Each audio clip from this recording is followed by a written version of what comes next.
Welcome to the Continuum. This episode should be a little bit longer, but this one should be interesting.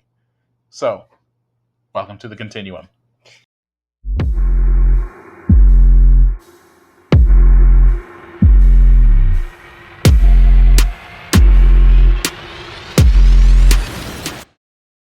Today I have a co-host with me. This is... Oh, Naomi. And today we're going to be talking about The Camera's Lie. This is the story of Leni Riefenstahl and the selling of the Aryan myth. You ready? Okay. Sounds good. So, the goal of this one is I want you to figure out what I'm trying and equate it to that's happening nowadays in current events. Okay. Okay? There's an old saying, a picture is worth 1,000 words. But what if that picture is a lie? What if it is carefully staged to make cruelty look noble and tyranny look divine? Today we're going to look into the most controversial figure in film history, Leni Riefenstahl. She was a visionary director, a technical genius, and a willing tool for history's most evil regimes. Her camera didn't just record history, it helped rewrite it. And somehow, after all, she walked away free. Okay, part one, the dancer who became Hitler's director. A dancer? Yeah, you ready? Wait, you mean to tell me a dancer became his director? Yeah, you ready? Like a person that danced. So once again, unqualified people?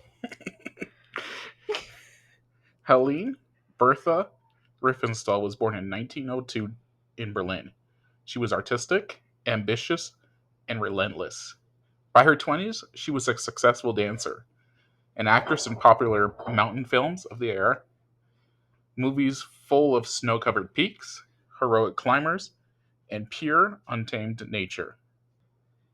It was on those film sets that Riefenstahl learned about cameras, composition, and the intoxication power of cinematic spectacle.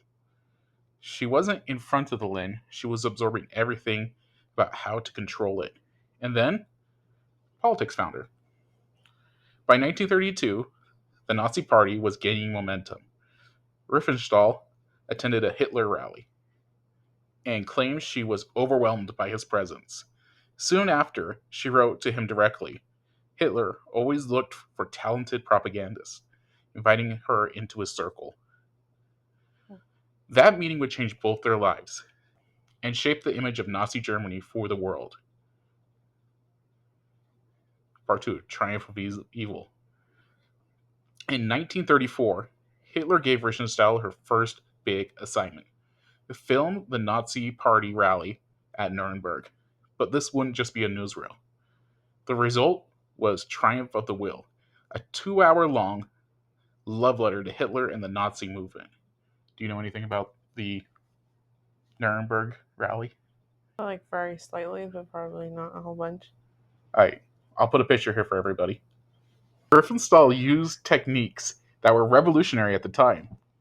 Soaring crane shots, telephoto lenses that made the crowd seem endless, and careful choreograph between camera crew and rallies events. But beyond the technical mastery, the message was unmistakable. Hitler appeared as a majestic figure descending from the clouds. Literally, the film began with his plane emerging from the sky. What in the... The German people are portrayed as perfectly ordered, devoted, and united. BS. And woven through it all was the Aryan idea: young, strong, disciplined bodies framed like living sculptures. There wasn't no explicit anti-Semitism in the film, but that was the point. Riefenstahl's propaganda wasn't about rage, it was about seduction. She sold the image of a perfect, homogeneous nation, one worth fighting and killing for. So all those videos you see of the Nuremberg rally, those were filmed by her, and she would purposely film Hitler from below because it made him seem bigger than life. And they would purposely try and film the closest, the best looking men, like physically, Mm-hmm. to push that Aryan supremacy. So 100% propaganda. Oh, yeah. 2 years later, Riefenstahl was chosen to film the 1936 Berlin Olympics. Oh. The Nazis saw the Games as the perfect opportunity to showcase Aryan supremacy on the global stage. Riefenstahl delivered Olympia, a sprawling two-part masterpiece that revolutionized sports cinematography. Slow motion dives into the water, cameras built on tracks to capture runners, stride sweeping montages of masculine athletes. But on the surface, Olympia celebrated human athleticism from around the world. But look closer, and you see the same pattern.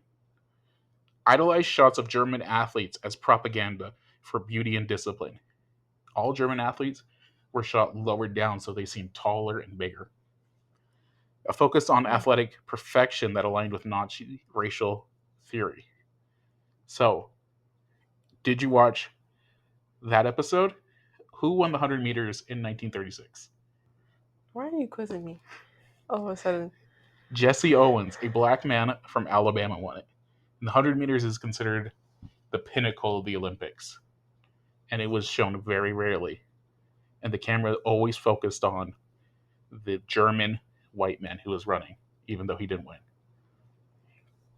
The opening sequence, a journey of classical Greek statues to living, breathing Aryan athletes. So there were statues of these Aryan athletes made like Greek sculptures, Ew. linking Nazi Germany to the glory of the ancient master race. Even when Black Runner, Jesse Owens, Mm-hmm. shattered Hitler's Aryan myth by winning 4 gold medals, Riefenstahl found a way to frame the story as if the Nazis' dignity remained intact. Riefenstahl always insisted she was an artist, not a propagandist. But propaganda isn't just about what you say, it's about who you choose to show. Her films erase the ugly reality of Nazi Germany, the political prisons, the book burnings, the racial laws, the violence against Jews. She made dictatorship look beautiful. Disgusting. That beauty was dangerous. It worked.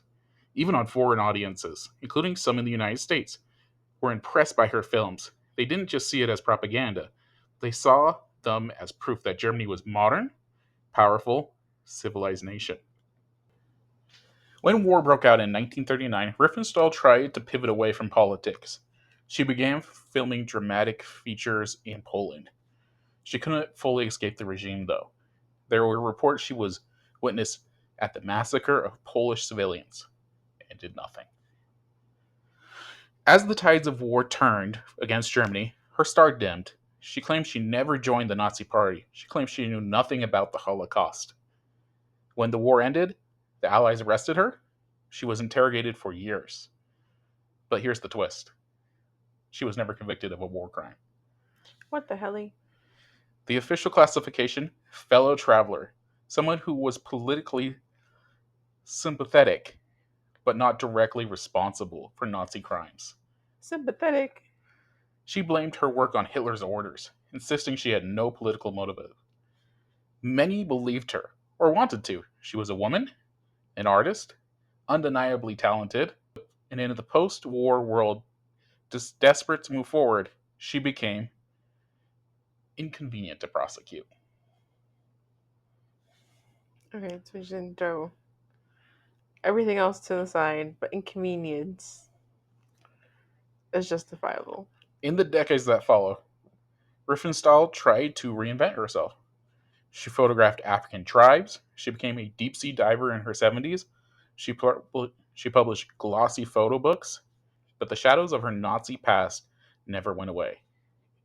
Every interview, even public appearances, the same question returned. As it should. Did she believe that the Aryan ideals that she filmed? Did she know what the regime was doing?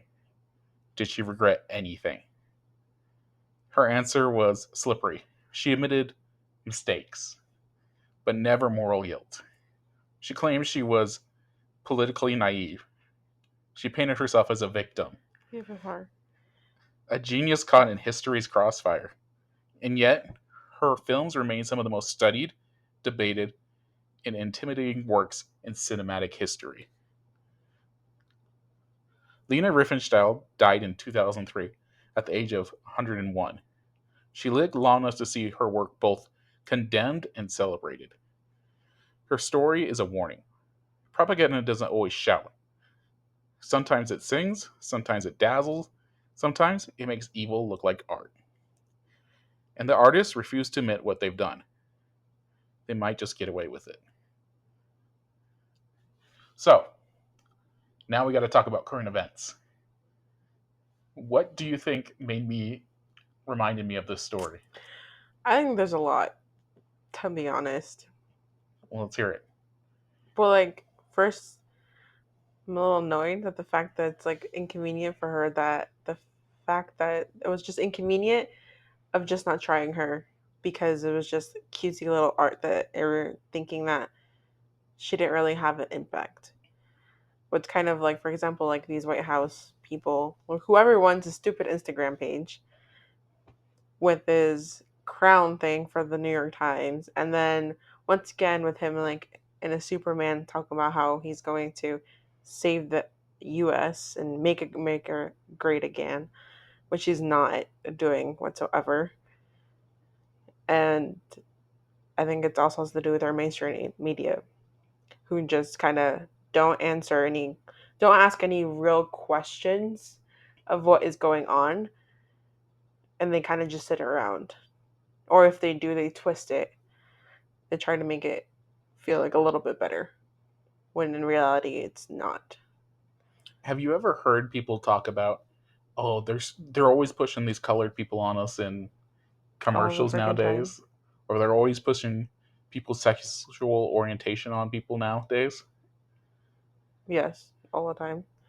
And it drives me insane. In her movies, she made sure that there were always Aryan, master race people in her mind. Well, like right now, for example, currently, the stupid American Eagle The campaign, the puff face lady, Sydney Sweeney. Sydney Sweeney, there you go. Could care less about her name. Don't even know But they anything say she it's said. just a commercial, right? Well, yeah. And then you have all these idiots who just follow and are saying, "Oh yeah, I'm gonna buy American Eagle jeans now," which in reality it doesn't cross their brain, or if it does, they don't care. Obviously, because they're racist and they're fascist and they support Christian superiority, of where they are just falling into that propaganda of saying, "Oh yeah, it's just about the gene that the leftists or the liberals are just too emotional." Or I've, for example, today I saw a video of where this lady's like, "Oh, the racist," calling people who think that campaign is racist because it's going against a white woman instead of the realities of what that propaganda is eugenics. Or same thing with Dunkin' Donuts.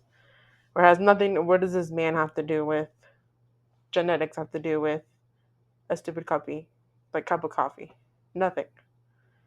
Yeah, and I think the big danger that you're going to see nowadays is in media, people are going to be able to push that narrative, but they're going to get the fellow traveler where we're not going to hold them responsible because it's just art. It's just a commercial. It's just media.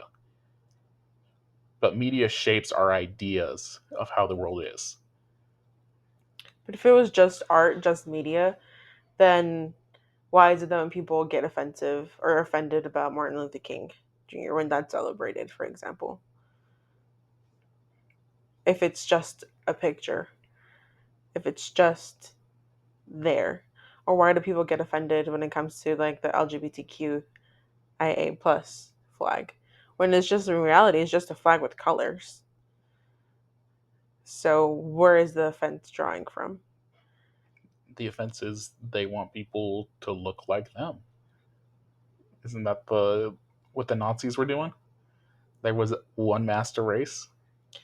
I mean, they had their whole list of where you fell on the spectrum of what race you could be.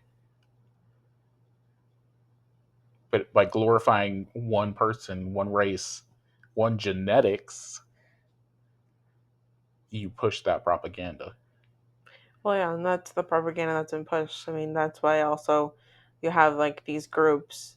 What that's first started in Arkansas, and now they're moving to Missouri, talking about how they need to protect the purity of white genetics because they're feeling like they're in the minority now and thinking that they were glorified in olden times or even 15, 20 years ago, or even more than that, 3 decades ago, of where they've been fed and fed and fed through generations and grown up with that, of thinking that they are the most supreme, that all the minorities have to kind of just accept how life is and that they get everything kind of handed to them.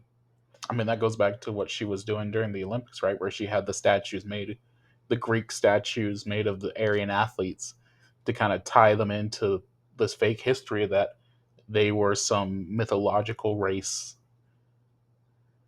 Trying to rewrite it, basically. Yeah. When in reality, Germanic people and Greek people are not the same. So she was trying to rewrite history with it. And give a context to something that's not really there. So it's basically kind of like how we have this regime of this orange walking Cheeto Puff that is trying to push over that, like, for example, like he always says, like, oh, Mexico is always giving us like the worst of the worst, or rapist and like murderers and all these things. So he's trying to face something of where these people aren't. And you can't group a whole amount of people for the actions of just one or two people or just a handful of them. Of we're rewriting it so then it's easier to strip away the humanity of that individual or that group of individuals. Yeah. I mean, that's what they did with a lot of people in the Holocaust. That was the whole. But before even we had Dachau, she was making these films trying to push this idea onto the German people that the Aryans were some sort of grand race. And I think that desensitized people to allow things like that to happen. Yeah, I mean, we saw that with when the White House was doing that disgusting ASMR of deporting a whole bunch of Hispanics and people that might have been here illegally, of putting some, I can't remember what it was, but some like great music that was like, oh, I'm super American in the background. And also like when it came to, I think it was like 4th of July or something, of where they're like, oh, telling you not to come to this country because we will deport you, thinking that it's okay when Okay. it's not. Any final thoughts, Naomi? I hate this country. Okay. That was episode 3 of the Continuum. I plan on having more guests on here. You're going to see a lot of Naomers because I like her and this is my damn podcast. Okay, But follow, as you should. subscribe, um, and guys, remember that history does repeat itself if you don't let it. Okay, and let me know if you like the long form or the short form podcast because I plan on doing both. Thanks for listening to The Continuum.